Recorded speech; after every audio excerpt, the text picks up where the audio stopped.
Je me souviens encore du moment exact où j'ai ouvert cet email par erreur. C'était un mardi soir en mars, et j'étais assise à mon bureau en train de vérifier mes messages avant de me coucher. Mon père utilisait parfois mon ordinateur pour imprimer des documents, et il oubliait toujours de se déconnecter de sa boîte mail. Cette fois-là, quand j'ai cliqué sur l'icône, c'est sa messagerie qui s'est ouverte, pas la mienne. J'allais me déconnecter quand j'ai vu un email de ma tante Margaret avec comme objet à propos d'Emma et de l'université. Mon propre nom. Ma curiosité a pris le dessus. J'ai cliqué. Et ce que j'ai lu ce soir-là a tout changé. Je suis d'accord avec toi, avait écrit ma tante Margaret à mon père. Emma n'est tout simplement pas du matériel universitaire. Mieux vaut économiser cet argent pour quelqu'un qui peut réellement l'utiliser. Ce que ma tante ne savait pas, ce que mon père ne savait pas, ce que personne dans ma famille ne savait, c'est que 4 jours plus tôt, j'avais reçu un email qui commençait par « Félicitations » et se terminait par une offre de bourse complète d'une valeur de 125 000 $ sur 4 ans. Mais je n'avais rien dit à personne. Et maintenant, en lisant cet échange d'emails entre mon père et ma tante, discutant de moi comme si j'étais un investissement raté, je savais que j'avais eu raison de garder le silence. Parce que parfois, la meilleure réponse aux gens qui vous sous-estiment n'est pas une dispute, c'est le silence et la patience. Laissez-moi vous expliquer le contexte. Je m'appelle Emma et toute ma vie, j'ai vécu dans l'ombre de mon frère aîné, Thomas. Thomas qui avait obtenu 1350 au SAT. Thomas qui avait été major de promotion adjoint. Thomas qui était entré à Princeton avec une bourse partielle qui laissait encore mes parents payer 40 000 $ par an, ce qu'ils faisaient avec joie et fierté, en publiant à ce sujet sur Facebook à chaque occasion. Ne vous méprenez pas, Thomas était intelligent, mais ce n'était pas un génie, c'était juste un très bon élève qui avait des parents qui croyaient en lui inconditionnellement. Moi, en revanche, j'étais la créative. C'est comme ça que ma mère me présentait quand les proches demandaient mes projets. Oh, Emma est plus artistique, elle n'est pas vraiment une personne scientifique comme Thomas. Peu importe que je m'étais enseigné le calcul avancé depuis ma première année de lycée ou que j'avais remporté le concours régional de sciences 2 années de suite, ces réussites n'avaient jamais trouvé leur place dans la newsletter familiale. Quand j'essayais de parler à mes parents de mon projet de recherche sur les applications des réseaux neuronaux dans la détection précoce des maladies, mon père changeait littéralement de sujet pour me demander si j'avais envisagé d'étudier le design graphique à la place. Le point de rupture est arrivé pendant les vacances d'hiver de Thomas, quand il est rentré à la maison pour les fêtes et que mes parents lui ont organisé ce dîner de bienvenue massif. Tous nos proches étaient là. Tante, oncle, cousin, même ma grand-mère qui sortait à peine de chez elle. La salle de manger était décorée avec des bannières de Princeton et ma mère avait commandé un gâteau personnalisé avec le logo de Princeton en glaçage orange. J'avais passé toute la journée à l'aider à cuisiner et quand nous nous sommes finalement assis pour manger, j'étais sincèrement heureuse pour Thomas. J'aimais mon frère. Mais ensuite, mon oncle Richard a levé son verre et a dit « À Thomas, le seul dans cette famille avec l'intelligence nécessaire pour entrer dans une école d'élite ». Tout le monde a ri et a fait teinter les verres. Je suis restée là avec un sourire figé sur mon visage, tenant mon verre d'eau, essayant de ne pas leur montrer à quel point cela me blessait. Plus tard ce soir-là, Thomas et moi étions seuls dans la cuisine à faire la vaisselle, et il a dit doucement « Tu sais qu'il ne le pense pas comme ça, n'est-ce pas ?» J'ai frotté une assiette plus fort que nécessaire. Comment le pense-t-il alors ? Il n'avait pas de réponse. Il m'a juste serré l'épaule et il est monté à l'étage. C'est à ce moment que j'ai pris ma décision. Je n'allais rien leur dire. Pas avant d'avoir chaque lettre d'acceptation, chaque offre de bourse, chaque preuve que je n'étais pas seulement aussi intelligente que Thomas, j'étais plus intelligente. Et j'allais le faire sans leur demander un seul dollar. Ce que les parents ne savaient pas, c'est que j'avais déjà passé le SAT 2 fois. Mon premier score était de 1550, ce qui était déjà supérieur aux 1350 de Thomas. Mais je n'étais pas satisfaite. J'ai étudié pendant 3 mois supplémentaires, je l'ai repassé en décembre et j'ai obtenu 1850.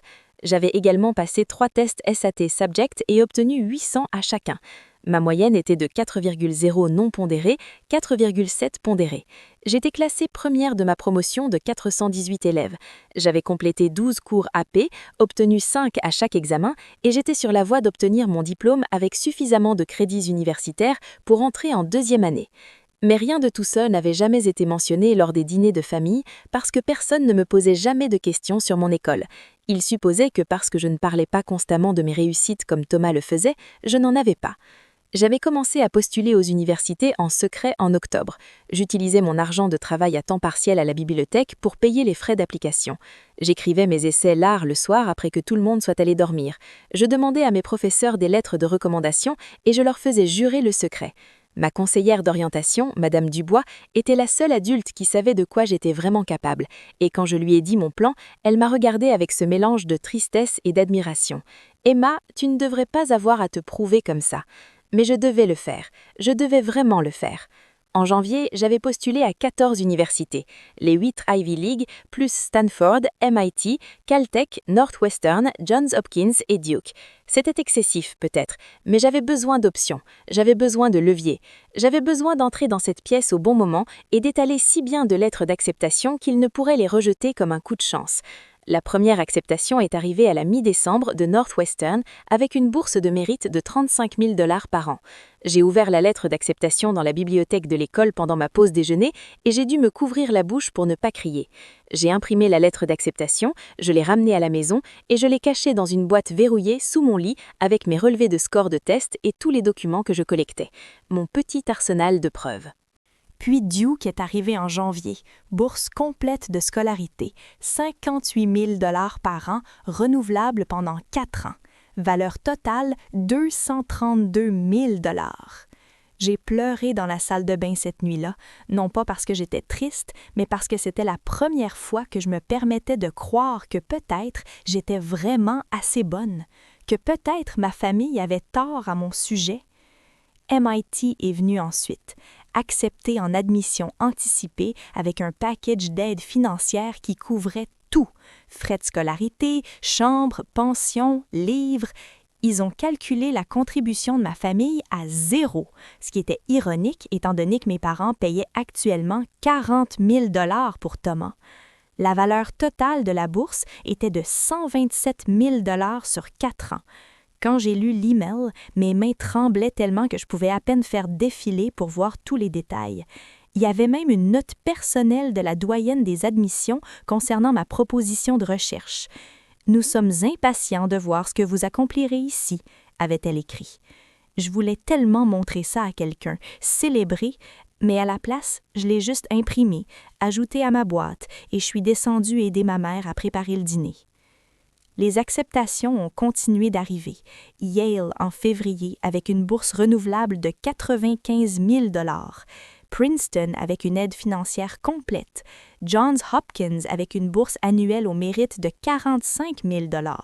Stanford, l'université de Thomas, celle que mes parents adoraient, m'a accepté avec un package de bourses valant plus que ce qu'ils payaient pour Thomas. J'ai été acceptée dans chacune des universités de l'Ivy League auxquelles j'avais postulé. Chacune d'elles. Mon taux d'acceptation était de 100%. Mais voici le problème avec les secrets comme celui-ci. Ils commencent à peser sur vous. Chaque fois que ma mère faisait un commentaire sur les « attentes réalistes » ou que mon père suggérait que je regarde les universités d'État juste pour être sûre, je devais me mordre la langue si fort que je pouvais goûter le sang. Chaque fois qu'un membre de la famille me demandait où je pensais aller à l'université et que je voyais ce regard de pitié dans leurs yeux, comme s'ils étaient déjà désolés pour moi, je devais sourire et dire quelque chose de vague comme « je suis encore en train de décider », tout en sachant que j'avais 14 lettres d'acceptation cachées dans ma chambre. Le pire est arrivé fin février. Thomas est rentré à la maison pour un long week-end et mes parents ont décidé d'organiser un autre dîner de famille, cette fois pour discuter des projets universitaires. Je savais ce que cela signifiait. Ils allaient me faire asseoir et me dire, gentiment mais fermement, que je devais réduire mes attentes, fixer des objectifs réalistes, peut-être faire 2 ans dans un community college et transférer quelque part, économiser de l'argent, ne pas mettre de pression financière sur la famille. Nous étions tous assis autour de la table. Moi, Thomas, maman et papa, et maman avait préparé le plat préféré de Thomas, du rôti de bœuf avec des légumes rôtis. Elle servait tout le monde quand papa s'est éclairci la gorge de cette façon qu'il fait quand il est sur le point de dire quelque chose qu'il pense important. « Emma, a-t-il commencé, ta mère et moi avons parlé et nous pensons qu'il est temps d'avoir une conversation sérieuse sur ton avenir. » J'ai posé ma fourchette. Mon cœur battait la chamade, mais j'ai gardé mon visage neutre. « D'accord, ai-je dit. Ma mère est intervenue, sa voix douce de cette façon condescendante qui rendait tout pire. Chérie, nous voulons juste que tu comprennes que tout le monde n'est pas fait pour une université de 4 ans tout de suite. Il n'y a aucune honte de commencer dans un community college. Beaucoup de gens qui réussissent empruntent cette voie. Thomas fixait son assiette, clairement mal à l'aise. Papa a continué. Le fait est, Emma, c'est que l'université coûte cher. Nous sommes déjà étirés financièrement avec les frais de scolarité de Thomas et nous devons être réalistes sur ce que nous pouvons nous permettre. Le community college fait du sens financièrement. Tu peux vivre à la maison, économiser de l'argent et ensuite peut-être transférer après 2 ans si tes notes sont assez bonnes. Si mes notes sont assez bonnes, j'ai failli rire. En lieu de ça, j'ai demandé d'une voix stable « Et si je pouvais obtenir des bourses? » Ma mère a souri de ce sourire patient qui me faisait me sentir comme si j'avais 5 ans. « Ma chérie, les bourses sont incroyablement compétitives. Tu as besoin de notes et de scores de tests vraiment exceptionnels pour obtenir des bourses complètes, et même dans ce cas-là, c'est une chance sur 1000. Nous ne voulons juste pas que tu te fasses de faux espoirs et que tu sois ensuite déçu. » Quelque chose en moi a brisé. Pas de façon explosive, mais tranquillement, comme une porte qui se ferme. J'ai regardé ma mère, puis mon père, puis Thomas, qui évitait toujours le contact visuel. Et j'ai dit « Et si je vous disais que j'avais déjà été acceptée dans 14 universités? » Le silence qui a suivi était essourdissant. Le sourire de ma mère s'est figé. La fourchette de mon père s'est arrêtée à mi-chemin de la bouche. Thomas avait enfin levé les yeux écarquillés. « Quoi? » a dit ma mère. « 14 universités, » j'ai répété, ma voix calme. J'ai postulé l'automne dernier. J'ai reçu des lettres d'acceptation depuis décembre. Je ne vous l'ai pas dit parce que je voulais attendre d'avoir toutes mes options avant d'en discuter. Le visage de mon père devenait rouge. « Tu as postulé aux universités sans nous le dire. Comment as-tu même payé les applications? » J'ai utilisé l'argent de mon travail à la bibliothèque. « Emma, c'est... » commençait ma mère, mais je l'ai interrompue. J'ai été acceptée à Northwestern avec une bourse annuelle au mérite de 35 000 $. Duke m'a offert les frais de scolarité complets, 58 000 $ par an. MIT m'a accepté avec un package complet d'aide financière d'une valeur de 127 000 $ sur 4 ans et incluant la chambre et la pension. Yale m'a donné une bourse renouvelable de 95 000 $. Princeton a offert une aide complète. Johns Hopkins a offert 45 000 $ annuellement. Et Stanford, l'université de Thomas, celle que mes parents adoraient, m'a accepté avec un package de bourses valant plus que ce qu'ils payaient pour Thomas. J'ai été acceptée dans chacune des universités de l'Ivy League auxquelles j'avais postulé. Chacune d'elles. Mon taux d'acceptation était de 100%. Mais voici le problème avec les secrets comme celui-ci. Ils commencent à peser sur vous. Chaque fois que ma mère faisait un commentaire sur les attentes réalistes ou que mon père suggérait que je regarde les universités d'État juste pour être sûre, je devais me mordre la langue si fort que je pouvais goûter le sang. Chaque fois qu'un membre de la famille me demandait où je pensais aller à l'université et que je voyais ce regard de pitié dans leurs yeux, comme s'ils étaient déjà désolés pour moi, je devais sourire et dire quelque chose de vague comme « je suis encore en train de décider », tout en sachant que j'avais 14 lettres d'acceptation cachées dans ma chambre. Le pire est arrivé fin février. Thomas est rentré à la maison pour un long week-end et mes parents ont décidé d'organiser un autre dîner de famille, cette fois pour discuter des projets universitaires. Le silence qui a suivi était essourdissant. Le sourire de ma mère s'est figé. La fourchette de mon père s'est arrêtée à mi-chemin de la bouche. Thomas avait enfin levé les yeux écarquillés. « Quoi? » a dit ma mère. « 14 universités. » J'ai répété, ma voix calme. J'ai postulé l'automne dernier. J'ai reçu des lettres d'acceptation depuis décembre. Je ne vous l'ai pas dit parce que je voulais attendre d'avoir toutes mes options avant d'en discuter. Le visage de mon père devenait rouge. « Tu as postulé aux universités sans nous le dire. Comment as-tu même payé les applications? » J'ai utilisé l'argent de mon travail à la bibliothèque. « Emma, c'est... » commençait ma mère, mais je l'ai interrompue. J'ai été acceptée à Northwestern avec une bourse annuelle au mérite de 35 000 $. Duke m'a offert les frais de scolarité complets, 58 000 $ par an.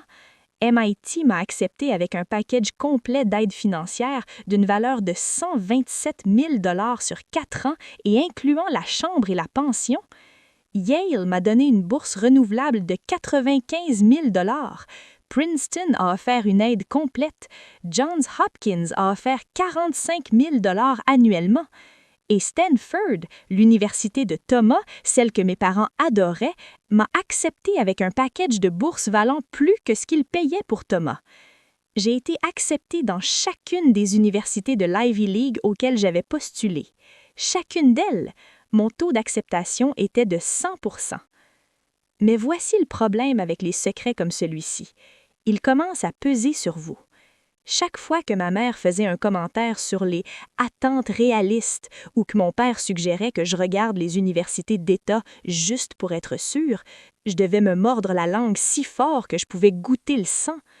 Chaque fois qu'un membre de la famille me demandait où je pensais aller à l'université et que je voyais ce regard de pitié dans leurs yeux, comme s'ils étaient déjà désolés pour moi, je devais sourire et dire quelque chose de vague comme « je suis encore en train de décider », tout en sachant que j'avais 14 lettres d'acceptation cachées dans ma chambre.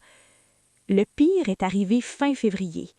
Thomas est rentré à la maison pour un long week-end et mes parents ont décidé d'organiser un autre dîner de famille, cette fois pour discuter des projets universitaires.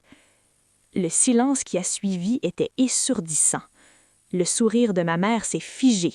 La fourchette de mon père s'est arrêtée à mi-chemin de la bouche. Thomas avait enfin levé les yeux écarquillés. « Quoi? » a dit ma mère. « 14 universités. » J'ai répété, ma voix calme. J'ai postulé l'automne dernier. J'ai également sorti mon relevé officiel de score SAT. J'ai obtenu 1580, ai-je dit, le glissant vers mon père. Thomas a obtenu 1350. Je suis classée première de ma promotion avec une moyenne de 4,0 non pondérés et 4,7 pondérés. J'ai pris 12 cours capés et obtenu 5 à chaque examen. J'ai suffisamment de crédits universitaires pour entrer en deuxième année. Et j'ai fait tout cela pendant que vous me disiez d'être réaliste et d'envisager le Community College. Ma mère a pris la lettre d'acceptation du MIT avec des mains tremblantes, la lisant comme si elle ne pouvait pas croire qu'elle était réelle. Mon père parcourait les offres de bourse, son visage passant par l'incrédulité, le choc et quelque chose qui aurait pu être de la honte. Thomas restait juste assis là à me regarder comme s'il ne m'avait jamais vu auparavant. « Pourquoi ne nous as-tu rien dit ?» a finalement demandé ma mère, et sa voix s'est brisée sur le dernier mot. J'aurais pu être gentille, j'aurais pu inventer une excuse sur le fait de vouloir leur faire une surprise ou d'attendre le bon moment, mais j'étais tellement fatiguée d'être sous-estimée, d'être écartée, de les regarder célébrer chaque réussite de Thomas tout en traitant les miennes comme si elles n'existaient pas. Alors je lui ai dit la vérité. Parce que vous ne m'avez jamais posé la question. Parce que chaque fois que j'essayais de vous parler de mon travail, vous changiez de sujet ou me disiez que je devrais me concentrer sur quelque chose de plus réaliste. Parce que vous avez organisé une fête pour Thomas avec un gâteau personnalisé de Princeton, mais vous ne m'avez jamais demandé une seule fois ma moyenne, mes scores de test ou mon classement. Parce que l'oncle Richard a porté un toast à Thomas comme étant le seul dans la famille assez intelligent pour une école d'élite, et vous avez tous ri et été d'accord. Parce que vous étiez tellement convaincus que je n'étais pas assez intelligente qu'il ne vous est jamais venu à l'esprit d'envisager que je pourrais l'être. Ma mère s'est mise à pleurer. Mon père avait l'air de vouloir dire quelque chose, mais ne trouvait pas les mots. Thomas s'est levé de table et a quitté la pièce. Et je suis juste restée là, entourée de lettres d'acceptation des meilleures universités du monde, ne ressentant rien d'autre que de l'épuisement. Les semaines suivantes ont été étranges. Mes parents voulaient soudainement être impliqués dans tout, m'aider à choisir entre les universités, parler de visites de campus, dire aux proches mes acceptations. C'était comme s'ils essayaient de réécrire l'histoire, de prétendre qu'ils avaient toujours cru en moi. Ma mère m'a même organisé une fête d'acceptation universitaire avec un gâteau personnalisé du MIT qui ressemblait à une pâle imitation de la célébration de Stanford de Thomas. Mais le problème avec la confiance brisée, c'est qu'on ne peut pas juste la recoller avec du scotch et prétendre que les fissures ne sont pas là. Chaque fois que ma mère se vantait auprès de ses amis de ma fille qui a été acceptée dans toutes les universités de l'Ivy League, je me rappelais d'elle me tendant cette brochure de Community College. Chaque fois que mon père parlait d'être si fier de moi, je me rappelais de lui disant que je devais être réaliste sur mes limites. Il voulait le pardon sans jamais vraiment s'excuser, et je n'étais pas sûre que je pouvais leur donner ça. J'ai choisi MIT, pas parce que c'était la plus grande bourse, en fait celle de Yale était légèrement plus élevée, mais parce que c'était l'endroit où je me sentais le plus enthousiaste à propos des opportunités de recherche. J'allais étudier l'informatique et les neurosciences, peut-être une double majeure, et travailler dans le laboratoire qui m'avait spécifiquement recruté en fonction de ma proposition de recherche de candidature. La bourse complète signifiait que je ne devais rien à mes parents, je pouvais quitter la maison sans regarder en arrière. Quand je leur ai dit ma décision, ma mère a dit « MIT est si loin, ma chérie, es-tu sûre de ne pas vouloir rester plus près de maison? Stanford est juste ici en Californie. » Et j'ai réalisé qu'elle ne comprenait pas. Elle pensait toujours que c'était une question de proximité et de convenance, pas du fait que j'avais besoin de distance avec des gens qui avaient passé des années à me dire que je n'étais pas assez bonne. J'ai dit « j'en suis sûre » et je n'ai pas expliqué davantage. La fête de jour de décision universitaire que mes parents ont organisée était gênante. Tous les mêmes proches qui avaient porté un toast à Thomas comme le génie de la famille étaient là, se bousculant soudainement pour me dire comment ils avaient toujours su que j'étais intelligente, comment ils avaient toujours cru en moi. Mon oncle Jessica, qui avait suggéré que j'envisage une année sabbatique pour me trouver, parce que l'université pourrait être trop de pression, prétendait maintenant qu'elle avait toujours dit à tout le monde que j'étais brillante. Mon oncle Richard, le même qui avait fait ce toast sur Thomas étant le seul assez intelligent pour les écoles d'élite, m'a tiré à la part et m'a dit « J'ai toujours su que tu l'avais en toi, Emma. Tu avais juste besoin de temps pour te développer. » J'ai souri poliment et je n'ai pas discuté, mais à l'intérieur je gardais le score. Je me rappellerai de chaque personne qui a douté de moi, de chaque commentaire condescendant, de chaque regard de pitié. Non pas parce que je voulais me venger exactement, mais parce que je ne voulais jamais oublier ce que ça faisait d'être sous-estimée. Je voulais porter ce sentiment avec moi, le laisser me motiver, m'assurer que je ne ferais jamais ça à quelqu'un d'autre. Thomas et moi avons eu une vraie conversation la nuit avant que je parte pour MIT. Il est venu dans ma chambre pendant que je faisais mes bagages et s'est assis sur mon lit, me regardant plier des clos de robe dans des valises. « Je suis désolé, a-t-il dit finalement.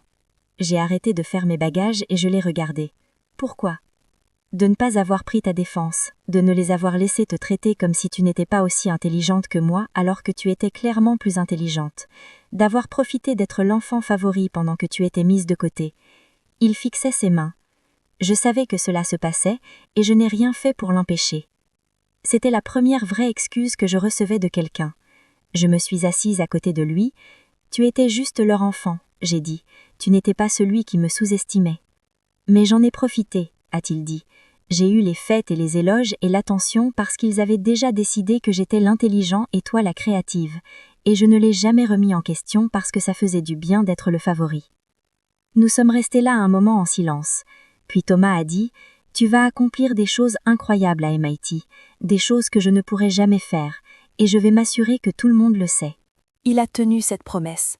Au cours des 4 années suivantes, alors que je prospérais au MIT, faisant la liste du doyen chaque semestre, étant publié dans des revues académiques, gagnant des subventions de recherche, présentant lors de conférences, Thomas est devenu mon plus grand supporter.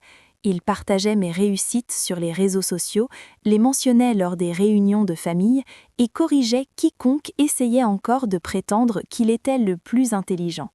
Il ne l'a jamais rendu bizarre ou performatif, il s'est juste assuré, de manière constante et discrète, que j'obtienne la reconnaissance que je méritais. Cela n'a pas effacé ce qui s'était passé, mais ça a aidé. MIT était tout ce que j'avais espéré et plus encore. Pour la première fois de ma vie, j'étais entourée de gens qui me prenaient sérieusement, qui valorisaient mes idées, qui me mettaient au défi d'être meilleure sans me faire sentir petite. Mes professeurs connaissaient mon nom. Mon conseiller de recherche me qualifiait de brillante sans qualification ni surprise. J'ai obtenu des stages dans de grandes entreprises technologiques, des offres pour des programmes de doctorat, des invitations à prendre la parole. En 3e année, j'ai été présentée dans un article de Forbes sur les jeunes femmes dans la recherche en IA. J'ai envoyé le lien à mes parents, non pas parce que j'avais besoin de leur validation, mais parce que je voulais qu'ils voient exactement ce qu'ils avaient failli me convaincre que je ne pouvais pas faire. Ma mère a encadré l'article Forbes et l'a mis sur le manteau de la cheminée, juste à côté de la photo de graduation de Stanford de Thomas. Mon père a commencé à me présenter comme « ma fille, la chercheuse du MIT ». Ils étaient fiers de moi maintenant, sincèrement, et une partie de moi en était contente, mais une autre partie de moi, la partie qui se souvenait encore d'être assise à cette table de dîner pendant qu'ils me disaient d'être réaliste, ne pouvait pas tout à fait laisser tomber le fait qu'ils étaient seulement fiers parce que j'ai réussi malgré eux, pas grâce à eux. J'ai obtenu mon diplôme du MIT avec les plus hautes distinctions, une moyenne de 4,0 et une acceptation immédiate dans un programme de doctorat entièrement financé. Plusieurs entreprises technologiques m'ont offert des salaires de départ à 6 chiffres. J'ai été invitée à prendre la parole lors de conférences, à écrire pour des publications, à consulter sur des projets. Tout ce que mes parents avaient autrefois pensé impossible pour moi est devenu non seulement possible, mais inévitable. Le fait est que le succès est une étrange forme de vengeance, parce que ce n'est vraiment pas une vengeance du tout, c'est juste une preuve. La preuve que les gens qui doutaient de vous avaient tort, la preuve que vous aviez raison de croire en vous-même même quand personne d'autre ne le faisait, la preuve que leurs limites n'ont jamais été les vôtres. Mais voici ce que j'ai appris à travers tout cela. La satisfaction de prouver aux gens qu'ils ont tort est réelle, mais elle est aussi creuse si c'est tout pourquoi vous vivez. La vraie victoire n'était pas d'entrer dans 14 universités ou d'obtenir mon diplôme avec les plus hautes distinctions ou d'accrocher un emploi à 6 chiffres. La vraie victoire était d'apprendre à me valoriser indépendamment de si ma famille me valorisait. C'était de réaliser que je n'avais pas besoin de leur approbation pour savoir que j'étais intelligente, capable et digne de succès. Des années plus tard, mes parents et moi avons une relation correcte. Pas parfaite, pas comme cette avec Thomas, mais correcte. Ils se sont excusés, maladroitement et incomplètement, pour la façon dont ils m'ont traitée. Ils ont reconnu qu'ils m'avaient sous-estimée et que leurs assumptions sur le genre et l'intelligence avaient obscurci leur jugement. Ils ont admis qu'ils m'avaient laissé tomber, même s'ils ne comprennent toujours pas pleinement à quel point cet échec a été profond. Et je leur ai pardonné, pour la plupart, parce que s'accrocher à la colère était épuisant et parce que j'ai décidé que je voulais une relation avec mes parents plus que je ne voulais les punir pour leurs erreurs. Mais le pardon ne signifie pas oublier. Je me souviens encore de cette brochure de Community College. Je me souviens encore d'être assise à cette table de dîner entourée de gens qui avaient abandonné avant que je commence. Je me souviens encore de ce que ça avait fait d'être invisible dans ma propre famille. Je porte ces mémoires avec moi, non pas comme des blessures, mais comme des rappels. Des rappels d'écouter quand les gens me parlent de leurs rêves, des rappels de croire au potentiel même quand ils ne ressemblent pas à ce que j'attendais. Des rappels de ne jamais faire sentir à quelqu'un ce que ma famille m'a fait sentir. Parfois, quand je donne des conférences à de jeunes femmes en sciences ou que je suis mentor pour des étudiantes de premier cycle qui me rappellent mon moi plus jeune, quelqu'un me demande comment je suis restée motivée quand personne ne croyait en moi. Et je leur dis la vérité. Je suis restée motivée parce que je croyais en moi, parce qu'à un moment donné, j'ai réalisé que les doutes des autres en disaient plus sur leurs limites que sur les miennes. Parce que j'ai décidé que je préférais échouer en essayant d'atteindre mon potentiel que réussir à répondre à leurs faibles exigences. Cette brochure de Community College que ma mère m'a donnée, je l'ai gardée. Elle est dans un tiroir de mon bureau maintenant, cachée derrière mon diplôme du MIT, ma lettre d'acceptation au doctorat et cet article de Forbes. Parfois, j'y regarde et je me souviens de la fille que j'étais cet après-midi dans la cuisine, en colère, blessée, sous-estimée, mais aussi déterminée, brillante et complètement inarrêtable. Cette brochure était censée représenter le plafond de mes ambitions, la limite de ce que je pouvais accomplir.